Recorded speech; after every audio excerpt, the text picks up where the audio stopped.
Como punto de partida se tiene el diseño geométrico, el cual se debe tomar en cuenta el diseño geométrico horizontal o planimétrico que ya se lo ha realizado.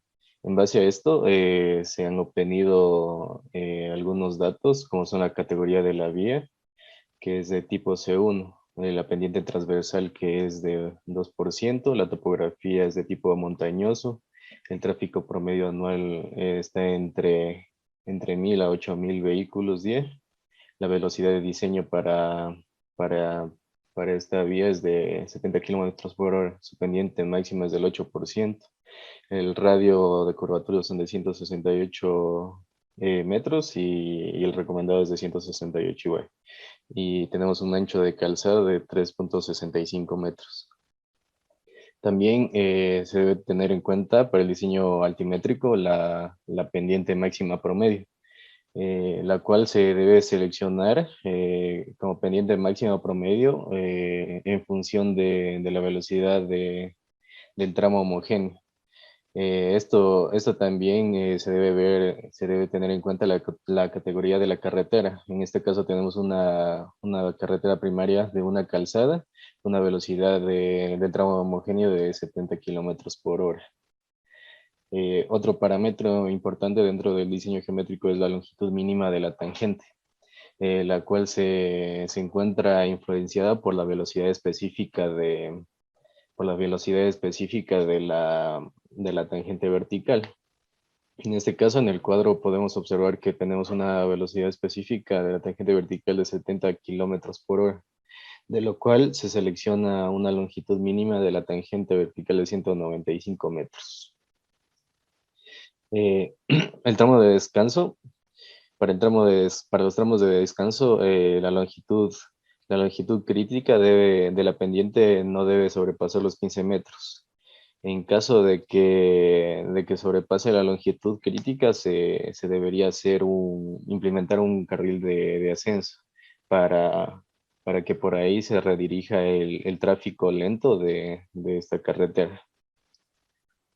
En cuanto al coeficiente angular de curvas cóncavas y convexas, estos valores dependerán de la velocidad específica de la curva vertical. Para cada caso tenemos una velocidad de 70 kilómetros por hora de la velocidad específica de la curva vertical. Entonces tendríamos para curvas verticales convexas un valor de K de 17 y para curvas verticales cóncavas un valor de K igual a 23. Cabe mencionar que contamos con dos alternativas planialtimétricas, de las cuales la primera de ellas se la iré explicando poco a poco para ir acorde a la teoría y al uso de las tablas que tenemos presentes. Y para demostrar las dos alternativas, se las explicará en el programa Civil 3D más adelante. A continuación, mi compañero. Otros elementos de diseño. Dentro de otros elementos de diseño tenemos la estética del camino, en donde James Cárdenas 2013 nos dice que la vía será estética al adaptarla al paisaje, permitiendo generar visuales agradables a las perspectivas cambiantes, produciendo en el conductor un recorrido fácil. Dadas las condiciones del terreno en donde se encuentra nuestro proyecto, se tiene que prestar una especial atención a esta parte estética, ya que contamos con un relieve de carácter montañoso en donde tanto el aspecto técnico como también la parte económica se van a ver grandemente afectados. Además, parte de la propuesta se encuentra junto a la ruta o sendero de la Cascarilla y con esto también igual junto a la Reserva Natural del Parque Podocarpus. Entonces se tiene que cuidar la estética ambiental y buscar reducir daños o impactos ambientales. Va a ser necesario tener bajo consideración todo esto y que la modificación del paisaje pueda procurar ser en armonía con el mismo. El guiado visual, por otra parte, es otro de los elementos en donde en las zonas denominadas como de corte existen los contrataludes.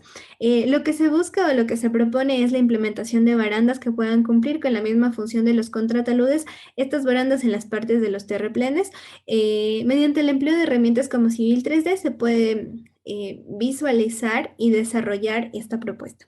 La velocidad de operación, otro elemento muy importante, se ha considerado 70 kilómetros por hora, esta como una constante para cada curva, también en horizontal como en vertical, por lo cual se puede decir que no se presenta ningún tipo de inconsistencia en el diseño.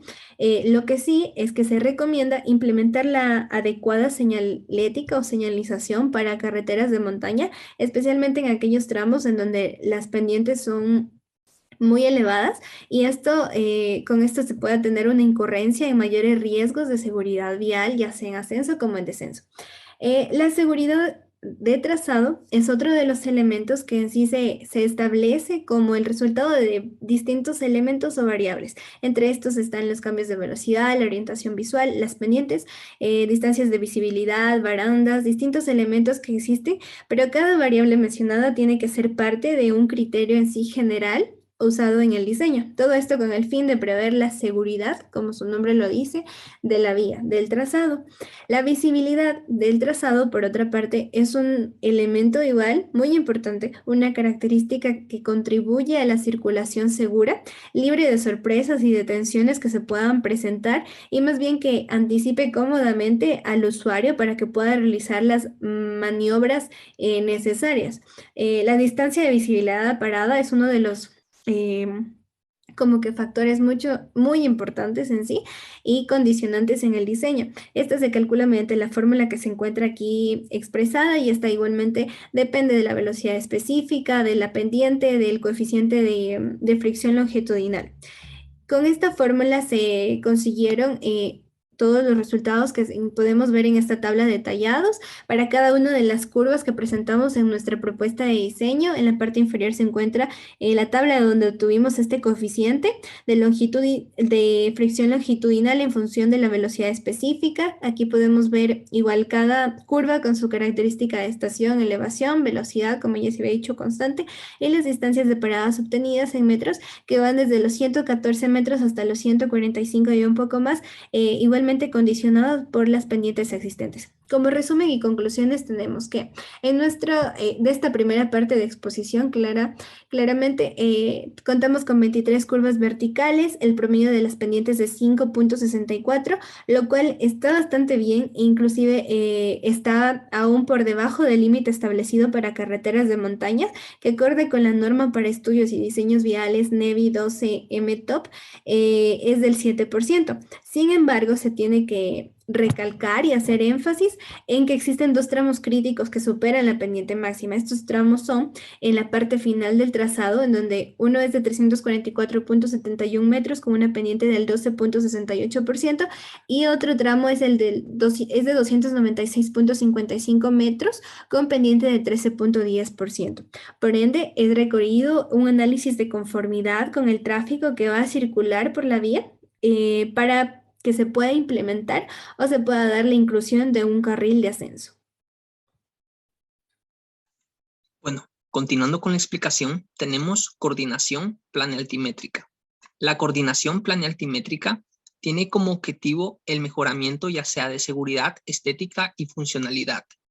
Una consideración a tomar sería que en los terrenos llanos es recomendado el trazado sobre apariencia y estética, ya que este tipo de terreno el conductor tiene una mayor visibilidad de la trayectoria a recorrer, a la vez que observará los cambios de curvatura que se encuentran a largas distancias. Bueno, es de vital importancia también considerar la coordinación planealtimétrica. En caso de no hacerlo, tendríamos consigo varias consecuencias, tales como una escasa visibilidad, pérdidas de trazada, apariencia muy poco agradable, una disminución de los conductores para poder rebasar, una disminución de seguridad en la conducción. Bueno, las consideraciones que tuvimos en el proyecto son las siguientes: para el mejoramiento de seguridad de circulación y para el mejoramiento de la apariencia. Para mejorar la seguridad de circulación, debemos evitar el uso de curvas verticales sucesivas, ya que produce pérdidas en la trazada.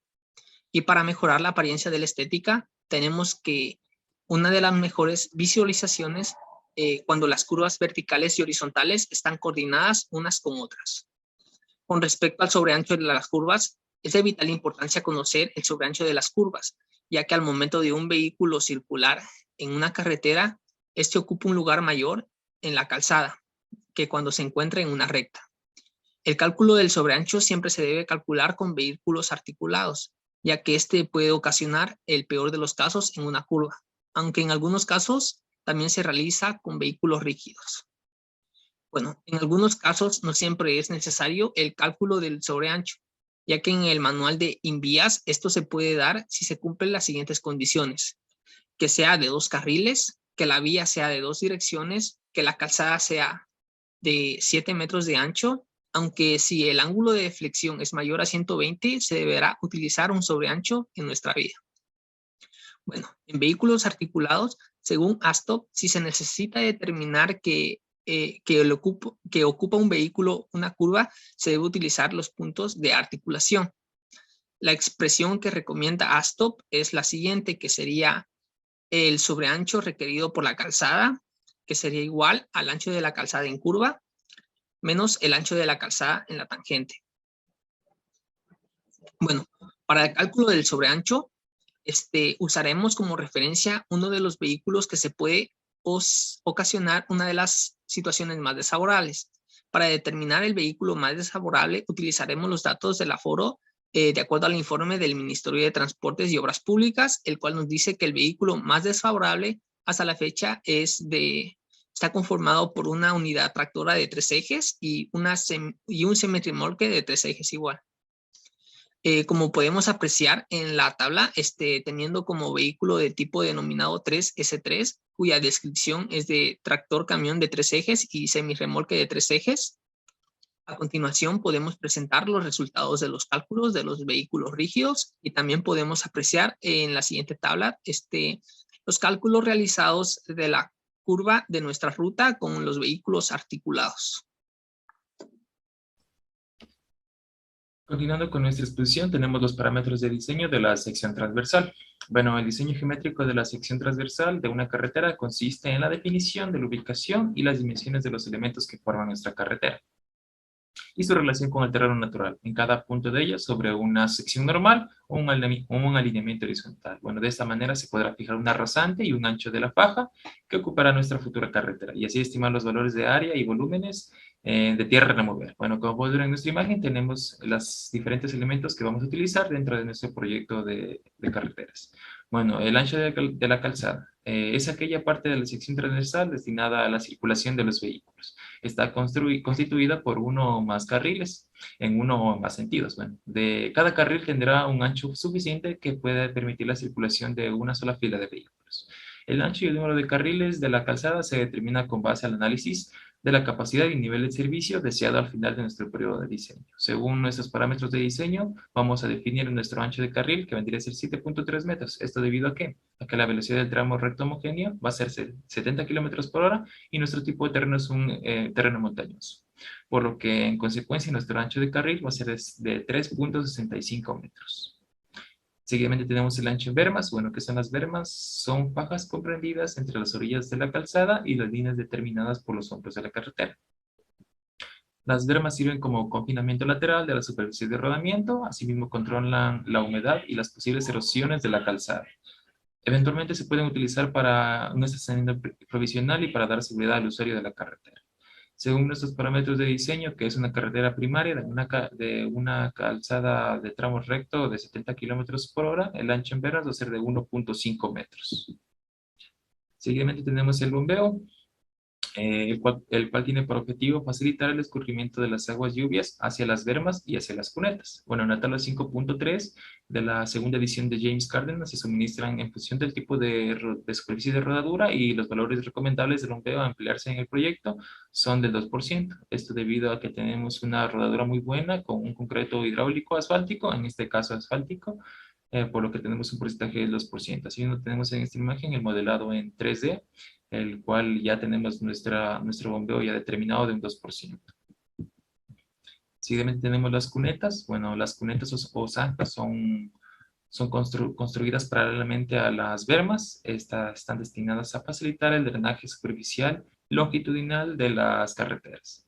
Bueno, sus dimensiones se determinan de acuerdo al análisis hidráulico del sitio. Generalmente son de sección triangular, sin embargo son deseables de la sección trapezoidal.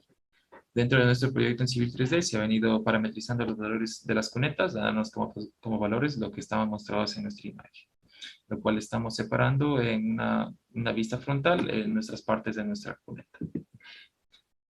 Seguidamente tenemos el derecho de vía. Bueno, ¿qué es el derecho de vía? El derecho de vía o faja de dominio es una faja de terreno variable dependiendo del diseño de la carretera. Bueno, esa está destinada al mantenimiento y futuras ampliaciones si fuese necesario. También al servicio de seguridad, servicios auxiliares y control de visibilidad. Bueno, en la tabla se pueden determinar los anchos mínimos recomendados del derecho de vía, el cual tenemos, según nuestros análisis de diseño, tenemos lo que vendría a ser una primaria de una calzada con un ancho mínimo en metros de 24 a 30 metros. Gracias. Bien, ahora pasemos con la explicación del uso del programa Civil 3D para la realización del proyecto. Lo primero que hicimos para poder conseguir el perfil vertical de nuestro alineamiento fue generar una superficie a partir de las curvas de nivel que tenemos. Para lograr esto, primero vamos a superficies o acá y le podemos crear una superficie. Le ponemos en aceptar y la dejamos con los valores normales. Dentro de superficies, aquí se nos va a generar la superficie. La abrimos y la vamos a dar una definición. Dentro de esta definición le vamos a dar en la parte donde dice curvas de nivel, clic derecho y añadir. Aquí le ponemos una descripción como planimetría. Le configuramos la distancia y el ángulo que queremos, le damos en aceptar y seleccionamos las curvas de nivel en las que queramos que se genere nuestra superficie. Le damos en Enter. Y nuestra superficie se crea a partir de las curvas de nivel. Esto se hace a lo largo de todas las curvas de nivel que tocan nuestro alineamiento, como se puede ver en este proyecto.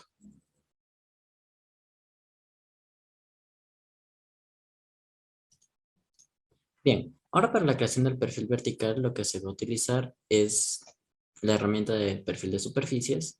Esto se logra seleccionando nuestro alineamiento principal y dándole a perfil de superficies. Bien, una vez seleccionada nuestra ruta, podemos elegir el alineamiento que queremos que sea parte del esto y sobre qué superficie se quiere generar el perfil. Se selecciona el alineamiento y le damos en añadir. Después dibujamos en visualización del perfil y creamos la visualización del perfil.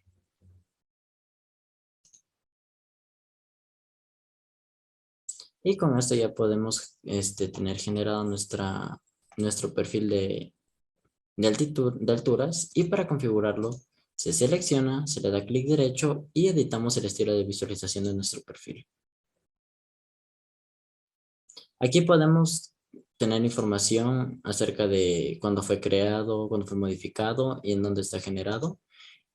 Dentro de los ejes horizontales y verticales son donde vamos a principalmente ver cada cuánto queremos que estén nuestras guías de referencia o nuestros cotas. También en el gráfico aquí podemos poner cómo queremos que sea la escala y la deformación vertical para que sea más exagerada las pendientes del terreno, para poder así generar de mejor manera una ruta que se acople mejor al terreno. Una vez teniendo esto, se pasa a diseñar todo lo que es planeo altimetría. Bueno, continuando con la exposición de mi compañero, ahora voy a exponer un poco de lo que realizamos en el Civil 3D como datos. Bueno, primero nosotros replanteamos el ejercicio dividiéndolo en 3 secciones para cada uno poder hacer una parte. Yo realicé la parte 2 de la sección y pues el primer paso que realicé fue crear las curvas, las pendientes que va a tener cada curva. Entonces, para crearlas, primero fue la opción de perfil, Profile Creation Tools, luego seleccionas el perfil y le das un nombre. En este caso le di el número 2 porque es la parte 2 que vamos a realizar. Luego nos vamos a la opción de crear, Draw Targets, y nos vamos al punto inicial. Como pueden ver, se crea una línea azul.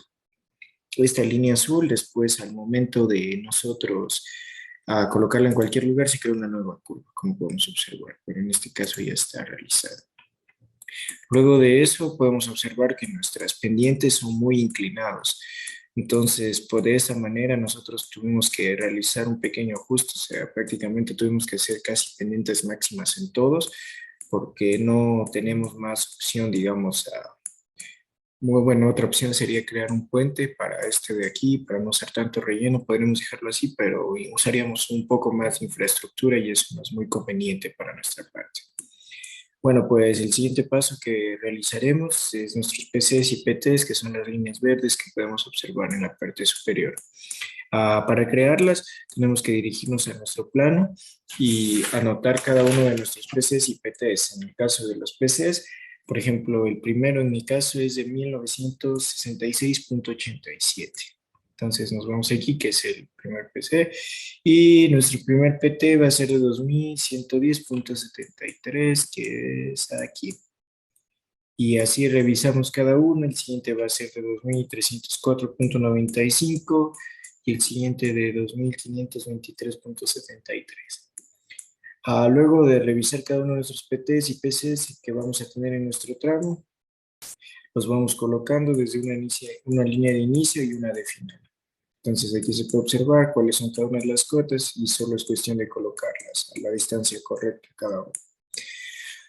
Para proseguir con mi exposición, voy a indicar cómo realizamos nuestras curvas. Nos vamos a la opción de Phi Vertical Curve Parábola y de esta manera nos pide que seleccionemos la primera y la segunda curva.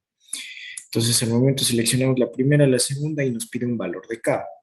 Bueno, el valor de K suele variar dependiendo si es cóncava o convexa. Las curvas cóncavas suelen tener un valor de 23, mientras que las convexas llegan a tener un valor de 17. En este caso, toda nuestra curva fue cóncava, toda la realizada, menos la última parte, que esta sí fue convexa, hasta llegar al final. Entonces, teniendo todo eso en mente, la siguiente parte que vamos a realizar es las distancias máximas que tiene que tener entre curva y curva, que tienen que ser siempre por norma de 15 metros. Entonces podemos observar que todas cumplen con la norma, son de 15 metros hasta el final.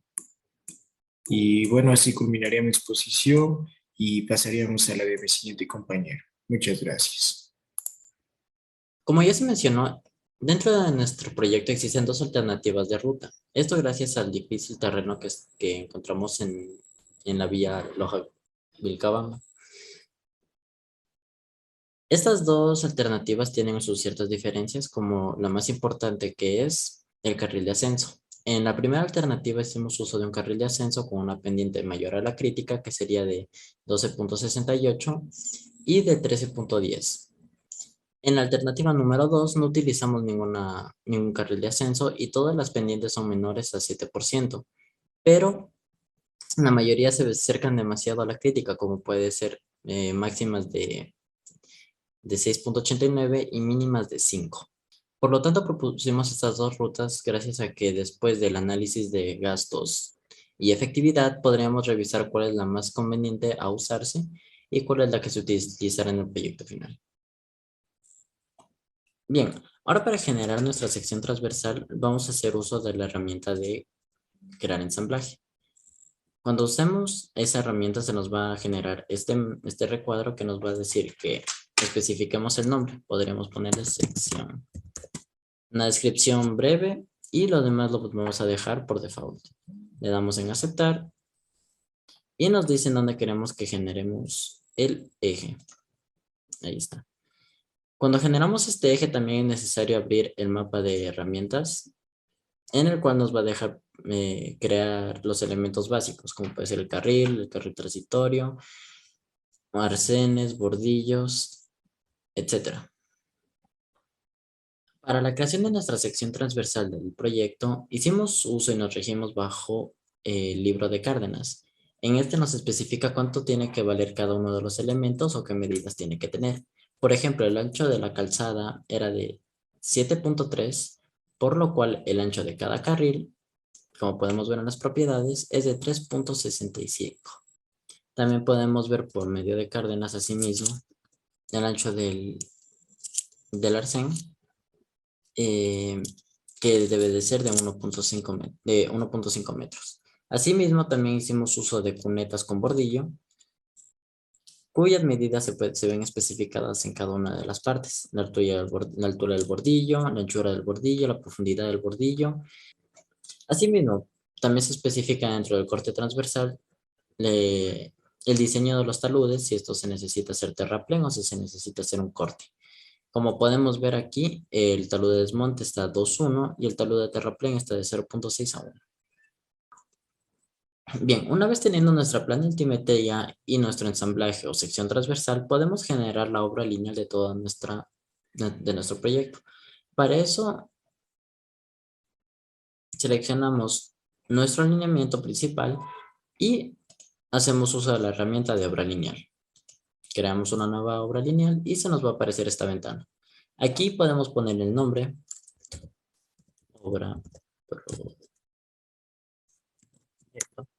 Podemos poner una descripción básica, podemos hacer que sea una alineación de perfil o una línea característica.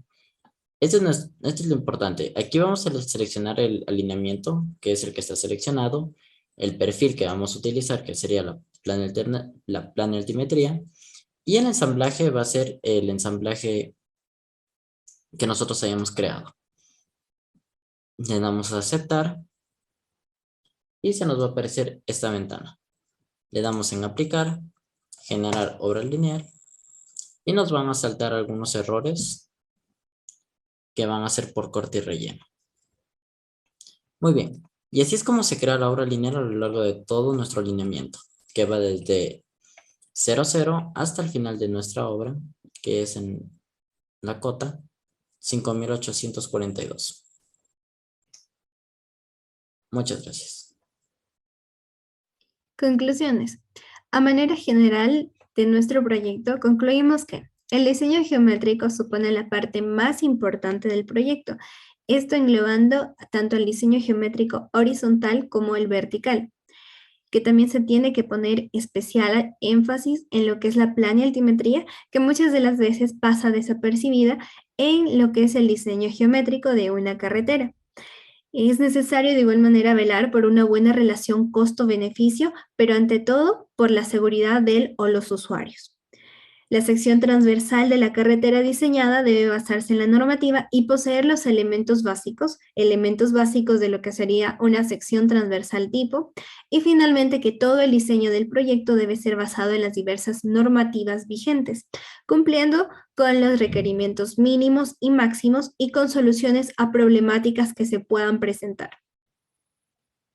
Como recomendación, tenemos que se debe realizar un correcto diseño geométrico horizontal prestando atención a las curvas de nivel y características del terreno para prever dificultades durante el diseño geométrico vertical. Esta fue una de las situaciones que se nos presentó. Agradecemos mucho por su atención prestada a nuestra exposición.